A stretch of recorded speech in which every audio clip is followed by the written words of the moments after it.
Bonjour, bienvenue pour une nouvelle vidéo, cette fois-ci pour vous présenter la figurine ou le numéro 10 plutôt de la collection Warhammer 40 000 Conquest qui sort toutes les semaines chez votre marchand de journaux. Alors là effectivement je n'ai pas acheté les numéros pendant un petit temps, pour la simple et bonne raison que je trouvais ça trop cher pour ce que c'était. J'ai acheté le volume 1 avec 3 figurines, 3 Space Marines pour 2 euros. J'ai acheté le numéro 2 pour 3 figurines pour 5 euros. Le numéro 3, si je me rappelle bien, il y avait 3 figurines pour 10 euros, donc ça commençait déjà à être cher.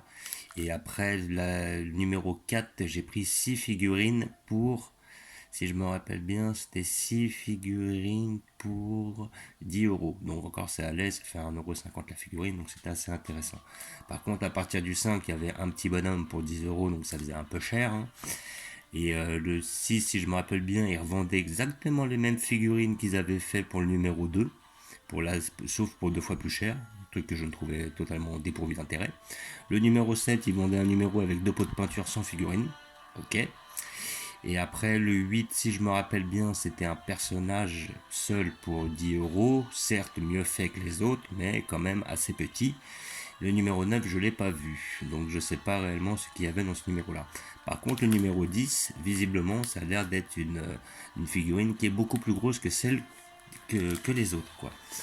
Donc, nous allons l'ouvrir.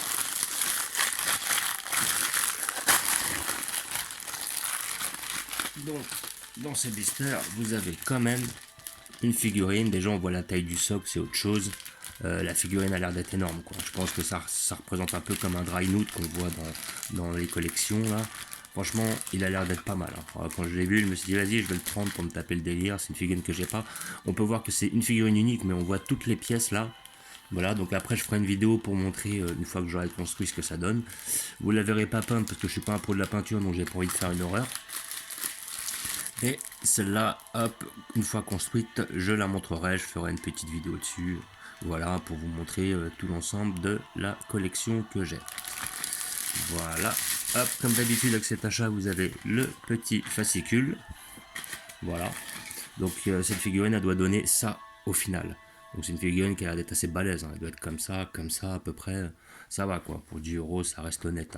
C'est des figurines, si vous les achetez dans le commerce, ça peut très vite chiffrer, ça peut peut-être monter à 20, 25, 30 euros et des brouettes.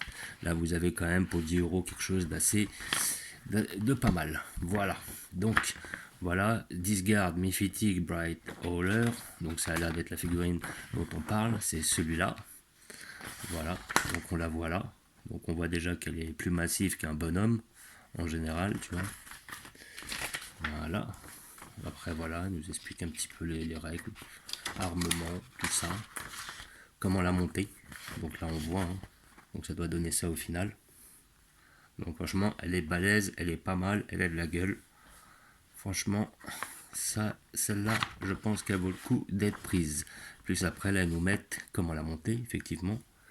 Et quelles sont les peintures à utiliser. Donc ça doit être toutes les peintures qui ont été vendues dans les précédents numéros.